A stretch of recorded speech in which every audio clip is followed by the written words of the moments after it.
আনন্দ বচনামৃতম ষড়বিংশ খণ্ড। কর্মণা বদ্ধতে জীব। তোমাদের কাজ সামগ্রিকভাবে সমাজকে নিয়ে। কর্মণা বদ্ধতে জীব বিদ্যয়া তু প্রমুচ্যতে।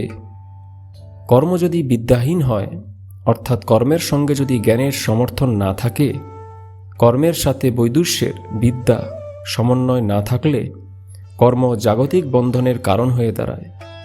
আর তার থেকে পরিত্রাণের জন্যে বিদ্যারই আবশ্যকতা আছে। কোনো একটি আইডিয়া, এক ভাবাত্মক সিদ্ধান্ত সম্পূর্ণভাবে এক নিষ্ক্রিয় সত্তারূপেও থাকে, অথবা তাকে কোনো কাজেও লাগিয়ে দেওয়া যেতে পারে, কিন্তু কাজে লাগানোর ফলস্বরূপ এর দ্বারা মানুষের কল্যাণও হতে পারে, অকল্যাণও হতে পারে। কোনো একটি ভাবাত্মক সিদ্ধান্তকে কার্যরূপ দেওয়ার সময় ভেবে দেখতে হবে সেই কার্যের সূত্রপাত জগতের বাস্তবতার সঙ্গে সম্পর্কিত আছে কিনা, অর্থাৎ সেটি কল্পনার আকাশ থেকে আসছে অথবা বাস্তবিকতার আধারভূমি থেকে আসছে। যদি বাস্তবিকতার আধারভূমি থেকে এসে থাকে তাহলে তা সিদ্ধ হবে, আর এই সফলীকরণ কল্যাণমূলক হবে কি অকল্যাণমূলক হবে সেটা আগেই ভেবে নিতে হবে। পৃথিবীতে অনেক সিদ্ধান্ত এসেছে, তাদের মধ্যে অনেক ভাবাত্মক সিদ্ধান্ত এসেছে। কোনোটি পৃথিবীর চরম ক্ষতি করে গেছে, কোনোটি কিছুটা উন্নতিও ঘটিয়েছে। কিন্তু আজকের যে পরিস্থিতি, আজ মানব সভ্যতা যে অবস্থায় এসে পৌঁছেছে, তার উন্নতির জন্যে অথবা তাকে কুফলের হাত থেকে বাঁচানোর জন্যে আমাদের যা কিছুই করতে হবে তা খুব দৃঢ় ও মজবুত এক ভাবাত্মক সিদ্ধান্তের ভিত্তিতেই করতে হবে। ভাবাত্মক সিদ্ধান্তকে কার্যরূপ দেওয়ার জন্যে বাস্তবিক ভূমিতে চেষ্টার উদ্ভব হওয়াটাই যথেষ্ট নয়। তাকে কার্যরূপ দেবার জন্যে চাই দৃঢ় মন, দৃঢ় মনীষা, সাহস আর পরিশ্রম।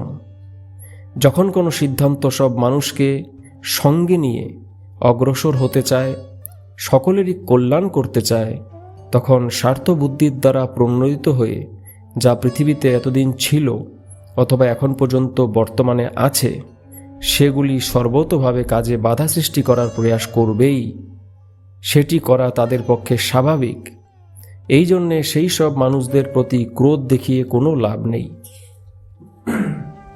ঠিক তেমনি বাস্তবিক রূপ দেবার আগে সকলেই এগিয়ে আসবে তাও নয়। তারা 2 কদম আগে আসবে তো 3 কদম পিছিয়ে যাবে। এরপরে যখন সাহসের সঙ্গে সেই সব অগ্রবর্তী মানুষেরা একত্রিত হয়ে সামনে চলতে থাকবে, তখন কোনো প্রকারের বাধা বিপত্তি আর সামনে টিকতে পারবে না। এইভাবেই এগিয়ে চলতে হয়। এর পূর্বে যত সিদ্ধান্ত এসেছে তারা সব মনুষ্য সমাজের একটা অংশের উপরেই নজর দিয়েছে। তারা মানব সমাজকে সামগ্রিকভাবে দেখেনি। কেউ নজর রেখেছে শ্রমিকদের স্বার্থপূর্তি, তো অন্য কেউ দেখছে কেবল পুঁজিপতিদের স্বার্থ রক্ষার দিকটা। বিভিন্ন ব্যষ্টি সমাজের ভিন্ন ভিন্ন অংশকে নিয়ে সিদ্ধান্ত প্রতিপাদিত করেছে, অর্থাৎ সমাজের সামগ্রিক রূপটা তারা নেয়নি। তাই যারা কেবল একটা অংশ নিয়েই কারবার করেছে, যারা সামগ্রিক সিদ্ধান্ত নিয়ে চলেছে, তাদের কথাকে কোনোভাবে সহ্য করতে পারেনি, পারে না। তোমাদের একটি কথা স্মরণ রাখতে হবে যে তোমরা যেহেতু এক সামগ্রিক তত্ত্বকে নিয়ে চলছ, তাই এক খণ্ড তত্ত্ব নিয়ে তোমাদের বিরোধিতা যারা করছে তাদেরকেও বুঝিয়ে শুনিয়ে নিজেদের অঙ্গীভূত করে নেওয়া তোমাদের কর্তব্য। কেননা তারা তোমারই তো ভাই, তোমারই তো আপন মানুষ। তাদের কল্যাণের বীজ তোমার সিদ্ধান্তের মধ্যে নিহিত আছে। যখন কোনো কিছুর জন্ম হয়, কোনো ভাবাত্মক সিদ্ধান্তের আবির্ভাব হয়, তখন তার বিরোধী শক্তিও বাধাস্বরূপ দাঁড়িয়ে পড়ে। তোমাদের বিরুদ্ধেও এরকম প্রতিশক্তি বিরোধিতা করেছিল, করছে আর ভবিষ্যতেও করবে। যেহেতু তোমরা সামগ্রিক কল্যাণের জন্যে কাজ করছো, সেই জন্যে কোনো খণ্ড সিদ্ধান্ত শেষ পর্যন্ত টিকে থাকতে পারবে না। প্রারম্ভিক স্তরে যে বিরোধিতা এসেছিল, তোমরা তার বিরুদ্ধে সংগ্রাম করে সসম্মানে জয়লাভ করেছ। আর ভবিষ্যতেও ছোট বড় মাঝারি যেসব বাধা বিপত্তি আসবে, তোমরা জয়ী হয়ে এগিয়ে চলবে। কেননা তোমাদের দৃষ্টি সামগ্রিক।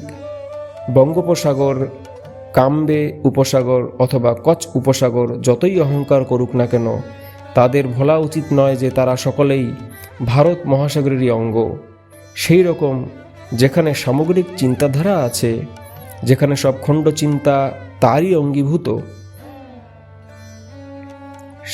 তাই কোনো খণ্ড চিন্তা শেষ পর্যন্ত এর বিরুদ্ধে টিকে থাকতে পারবে না। এর কারণ এই রকমের সামগ্রিক সিদ্ধান্ত পৃথিবীতে আগে কখনো আসেনি। আঘাত অনেক বড় মনে হলেও তাতে বিচলিত হবে না।